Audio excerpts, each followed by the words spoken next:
Hey folks, human rights attorney Lee Dundas here. I want to share with you over the next few minutes my unvarnished thoughts on the last 48 hours, on everything from the excitement with Sidney Powell and the Trump campaign to yesterday's announcement by Emily Murphy and the General Services Agency that they were going to give some office space to the big guy. First of all, and on the note of Sidney Powell, I think as a baseline, it's important for America to understand it is highly unusual for lawyers to tip their hands before they filed a lawsuit. Like that just really rarely happens, if at all. I have seen more telegraphing and tipping of hands and showing of cards by Sidney Powell and the other lawyers working in similar lines in the last 2 weeks than I have probably ever seen cumulatively in 27 years of litigating prior to this month. Lawyers just don't tip their hands. And the fact that the American public has gotten to even see one side of one piece of this multi-dimensional Rubik's Cube is, I think, an upshot of the fact that she knows we are fighting a war. First of all, a war to keep 70 or 80 million people who actually voted for Trump, and I believe in a landslide caused him to win this election, sane for the next month and a half. But more to the point, a war to fight down internet censorship and a PR machine spinning against her, the likes of which I've not seen since Joseph Goebbels was, telling Nazi Germany that Nazi philosophy was the best thing since sliced bread and that Hitler was, Jesus Christ anew. Okay, so on Saturday night, what we saw was an interview that Sidney Powell did with Newsmax, which if you've not watched it, I highly encourage you to watch. It'll be in my comments below. And she said on that interview, Georgia is a total farce. Georgia is going to be the first state I blow up, and Mr. Kemp and the Secretary of State need to go with it, because they are in on a Dominion scam with their last-minute purchase and award of a contract to Dominion of $100 million. And the State Bureau of Investigation for Georgia ought to be looking into the financial benefits received by Mr. Kemp and the Secretary of State's family around that time. At that point, she was cut off by the reporters who interrupted her to say, just to clarify, you're saying Governor Kemp, who has been a longtime ally of the president, is directly involved because of financial benefit in a conspiracy to defeat the president? And Sidney Powell replied, we have certainly been told there's evidence of that which would warrant an investigation. And if it had been reported to me as a law enforcement officer, I would be investigating it steadfastly. That is a hell of a shot across the bow, guys. And the very next day, what did we see? We saw the Trump campaign saying Powell is an independent lawyer. And we saw Powell, for her part, confirming that she is an independent lawyer, that she has never taken money or legal fees for expenses from the Trump campaign, and that they've never signed a retainer agreement.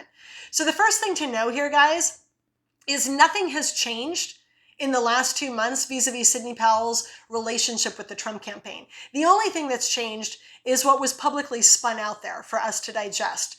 Now, I want to give you my take on this, if you will, by way of a horseback analogy. One of the most brilliant pieces of cinematography I have ever seen relative to horseback riding was an Australian movie that came out decades ago, back in like 1980, thereabouts, called The Man from Snowy River.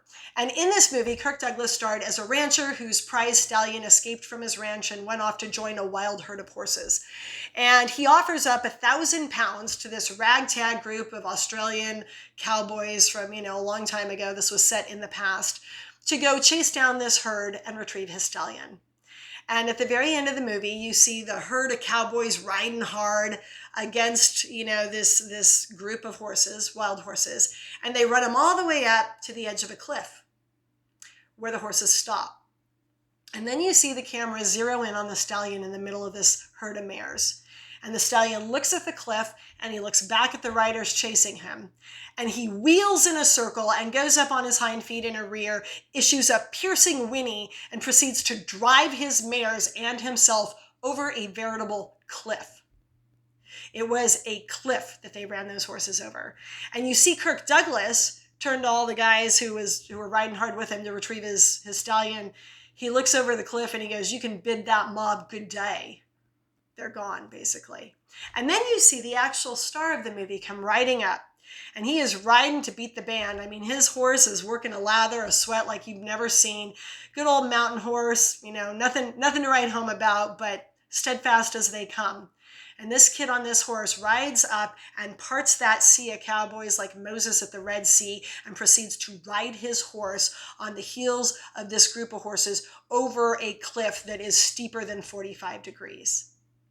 And you see the camera zoom in on the trees and the rider going down to clarify for the viewing audience exactly how damn steep that cliff was. And at no point do you see the stunt double who actually did this ride over the cliff muscle up on that horse's reins. At no point does that guy try to steer at all, certainly not oversteer his mount.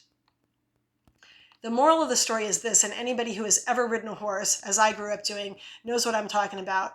You don't muscle up on your horse going down a hill. You give your horse its head. You give him free rein. You give him a long lead, because at the end of the day, that horse is underneath you. That horse is closer to the ground game than you are. That horse knows if it has solid footing or not. Your horse knows if there's a snake in the grass on the left out there or not. You don't have the view that horse does.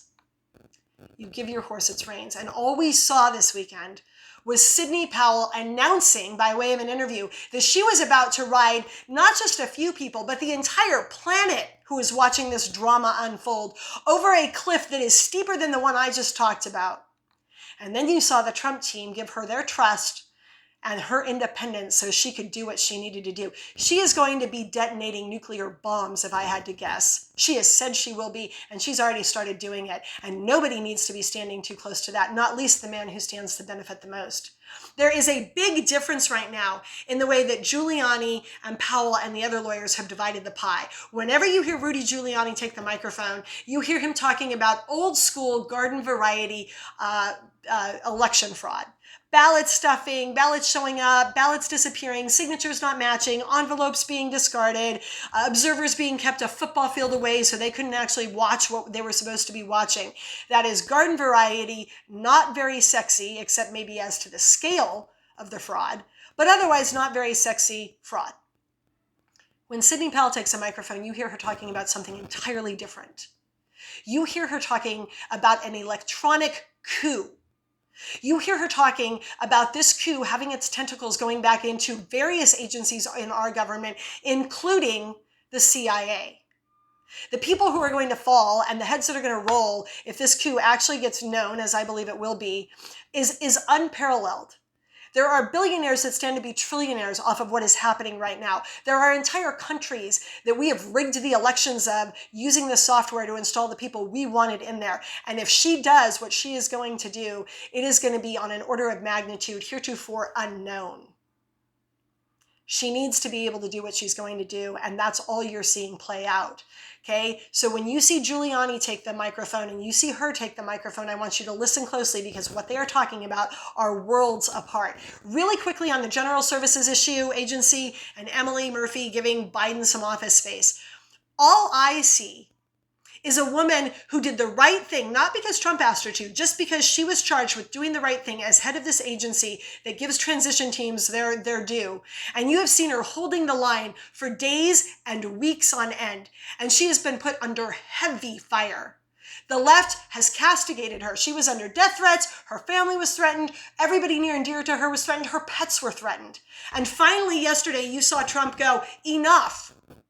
Enough. I'm going to insert myself between her and the rest of the crazy world and give up some office space, which is no skin off my nose. If we want to have a focus on the general services issue, let's quit looking at Trump and what he did, because what he did was the hallmark of a good leader. And let us focus on Chris Cuomo, who about Emily Murphy said, she is something we must stomp out. I don't think that's an idle threat, given his associations with Antifa and the left over the last few years. And given that he's the brother of the governor of New York, that is something we should definitely be giving more than a minute of attention to. So that is the only thing I want you all thinking about when we think about the General Services Agency for the next couple of weeks. Now, going back to the electronic coup, I want to actually lay out the cards that I see that are on the table from where I sit, in case you're interested. General McInerney is a retired lieutenant general out of the Air Force who flew more than 400 combat missions in Vietnam, and thereafter was appointed to the very top military positions within D.C., reporting directly to SecDef, Secretary of Defenses, and Vice Presidents of the United States. I am quoting him directly earlier this week, about a week ago now. He said, Hammer is a surveillance software developed by the CIA. Its programmer was Dennis Montgomery. He built it in 2003 to go after radical Islamists. Scorecard is a program that was developed by the CIA that manipulates voting booths. It was then described how both Hammer and Scorecard were used in foreign countries to install the leaders that we wanted. And then he proceeded to describe in this interview how that little gun that we had created then swung back around and was pointed directly at the neck of the American people. And he said, and I quote again, "It was turned back for a more sinister purpose." Here we go with the quote. "That was done by the Obama administration 2 weeks after Obama came into office in 2009, February 3rd, 2009 to be exact. Scorecard was moved out of the CIA into a secret SCIF, which is a sensitive compartmented information facility, in Fort Washington, Maryland. Then they started using it against U.S. citizens, including prominent Americans and politicians." Saturday night, Sidney Powell, in that bombshell interview, tied Dominion, which was used in more than 30 states this election to count votes, to Hammer and Scorecard in the CIA.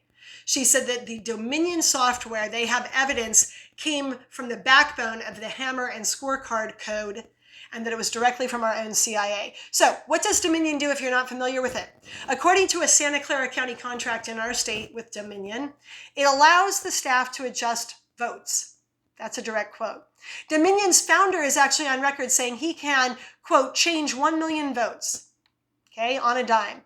Dominion's own director of strategy and security, a man by the name of Eric Coomer, this blew up this last week. If you're not familiar with this, I'm going to walk you through it. He was on record as stating, "Don't worry about the election. Trump's not going to win. I made effing sure of that."